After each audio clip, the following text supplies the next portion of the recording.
Саламатсыздарбы балдар? Каректе жанып турган нурум барда, көөдөндө, көмөкөйдө ырым барда, аңтарып сыр жашырган алыскыны, кайрылам кайрымы жок кылымдарга демекчи. Бүгүнкү өтүлүүчү сабактын темасы эч ким, эч нерсе, эч качан унутулбайт деп аталат. Албетте, бул сабагыбыз улуу жеңиштин 75 жылдыгына арналат. Анда балдар, биз бүгүн тарых барактарына кайрылып, улуу ата мекендик согуш жөнүндө сөз кылмакчыбыз. Сабактын максаттары: окуучулар улуу ата мекендик согуш тууралуу маалымат алышат. Окуучулар ата мекенин сүйүүгө, ардактоого, коргоого жана патриоттуулукка, эр жүрөктүүлүккө, боорукерликке жана күчүрмөн эмгекчилдикке тарбияланышат. Элибиздин тарыхын, салт санаасын үйрөнүү менен бирге эл баатырларын даңкташат, даңазалашат, алардан өрнөк алышат. Сабактын жабдылышы: өчпөс оттун макети, шам, дубал газеталар, китептер, орден медалдар, буклеттер, Кыргыз Республикасынын символикалары, Советтер Союзунун баатырларынын сүрөттөрү, ар кандай лозунгдар, эстеликтер, курал-жарактар, кийим-кечелер жана башка. YouTube'тун видео ссылкалары. Эч ким, эч нерсе, эч качан унутулбайт.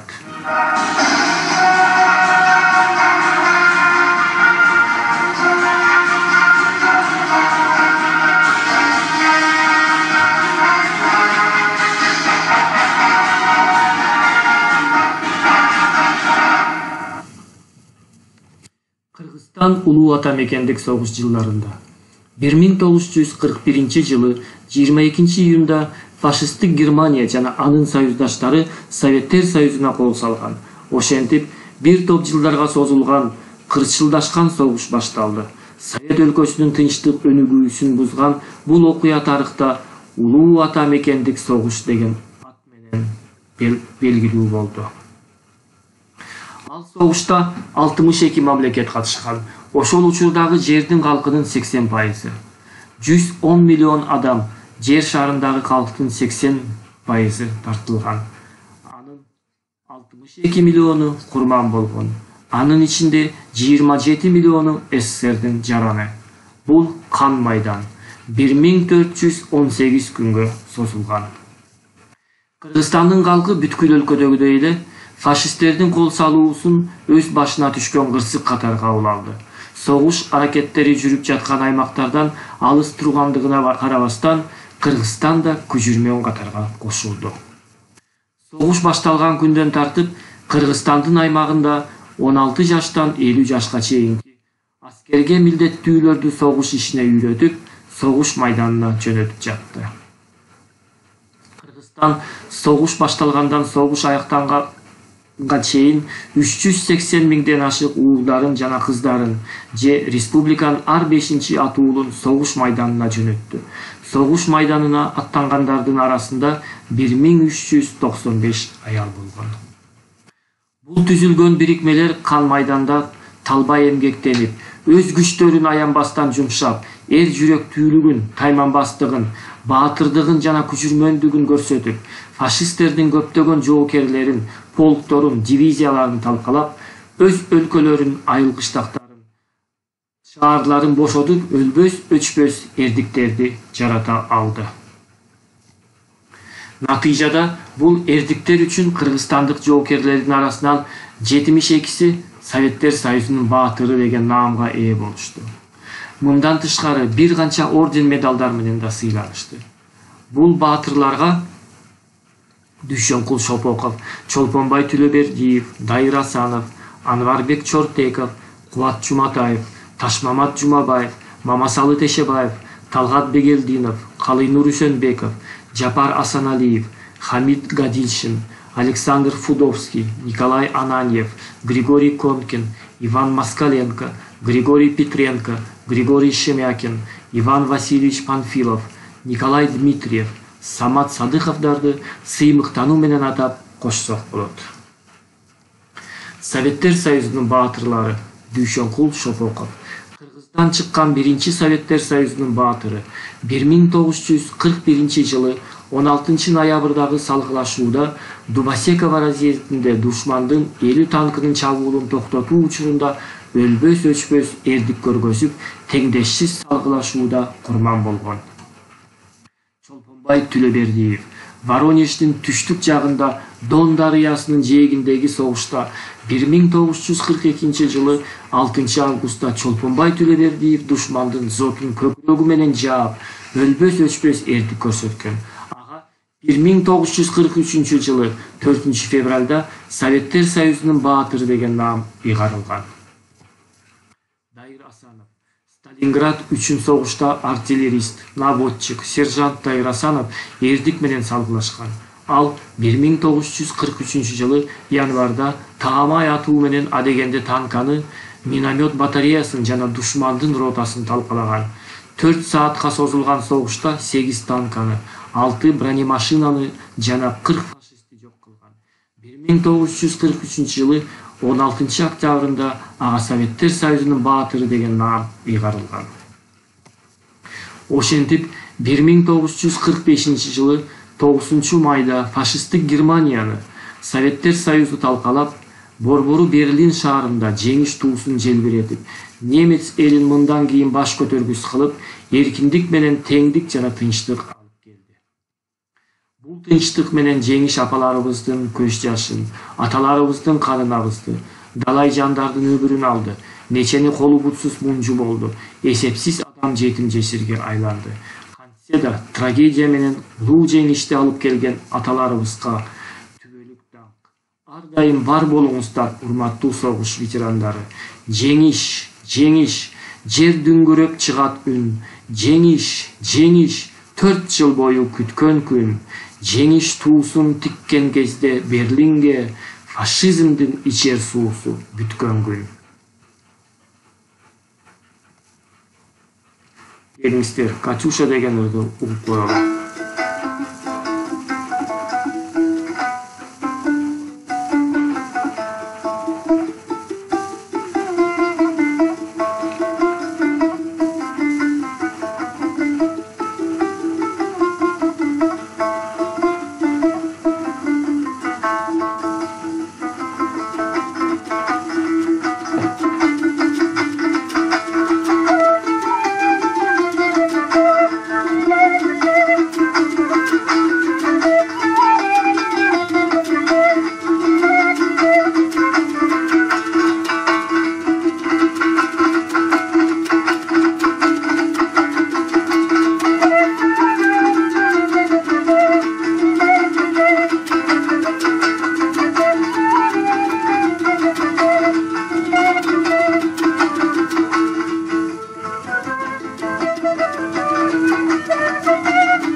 Қан майдан ырсаптарында. Дүйнөнүн жүзүн өрт алып, кара жалын каптады. Кыянда жүрөт шаркырап, кызыл кандын акканы. Ушундай апаат күндөрдө уяттын уят эмеспи, уулуңдун үйдө жатканы. Халк башына түшүп оор азаптар, кыйылышкан канча кырчын канаттар, курман болгон мекен үчүн, эл үчүн, düşөн кулдар, чолпонбайлар, саматтар. Кирди душман аймагыңды басканы, бабаларың андан чочуп качпады. Канча болсо менде таала таштары, дал ошончо тоголонуп баштары. Тухум курут кыламын деп кам уруп, туш-туш жактан кирди душман чамынып. Эпкинимди гүлдүн жыпар жыт эмес, каңгырсыган кандын жыты агылып. Ата журтун жоодо сактап кала алган, кан майданда жан беришип жан алган. Улуу жеңиш аталардын төгүлгөн, кандарынын эсебинен жаралган. Күн жетти, мына эми жеңиш бизде, согуш. Оор күнү калды эсте, эл үчүн жанын курман калгандарды эстейбиз, жеңиш менен бүткөн күндү. Жеңиш, жеңиш, жер дүңгөрүп чыгат үн. Жеңиш, жеңиш, 4 жыл бою күткөн күн. Жеңиш туусун тиккен кезде Берлинге фашизмдин ичер суусу бүткөн күн. Согуш деген сөз кулакка кандай жагымсыз угулат. Бирок ал канчалаган эр азаматтардын күчүн сынап, баатырга айлантты.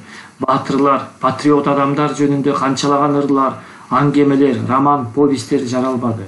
А силер макал лакаптардан айта кетсеңер? Баатыр бир өлөт, коркок миң өлөт. Байлык жерден чыгат, баатыр элден чыгат.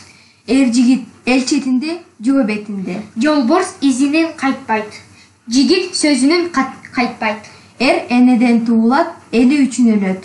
Чептен эрдин күчү бек, коёнду камыш эрдин намыс өлтүрөт.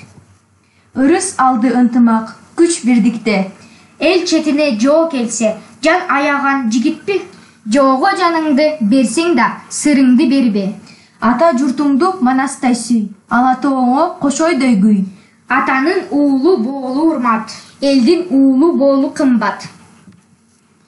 Эл үчүн деп соккон кыргыз жүрөгү, унутпастан аны айтып жүрөлү. Кана курбум, бүгүн сен да эстечи, кимдин сокпойт кыргыз үчүн жүрөгү демекчи. Бүгүнкү сабагыбызды аяктап жатып, апаларыбыздын көз жашы, аталарыбыздын эсепсиз төгүлгөн каны, сансыз өлүмү аркылуу келген улуу жеңишти түбөлүк бек сактайлы. Ушул бейпилдикти берген ата-апаларыбызга түбөлүк таазим кылалы. Эрдигиңерге таазим, түбөлүк даңк, жашасын улуу жеңиш. Андыктан ар бир кыргызмын деген адамдардын жүрөгүндө эч ким, эч нерсе, эч качан унутулбайт деген ыйык сезим жашасын демекчибиз. Үй тапшырма 9 май улуу жеңиш күнү деген темада сүрөт тарткыла. Баарыңыздарга чоң рахмат.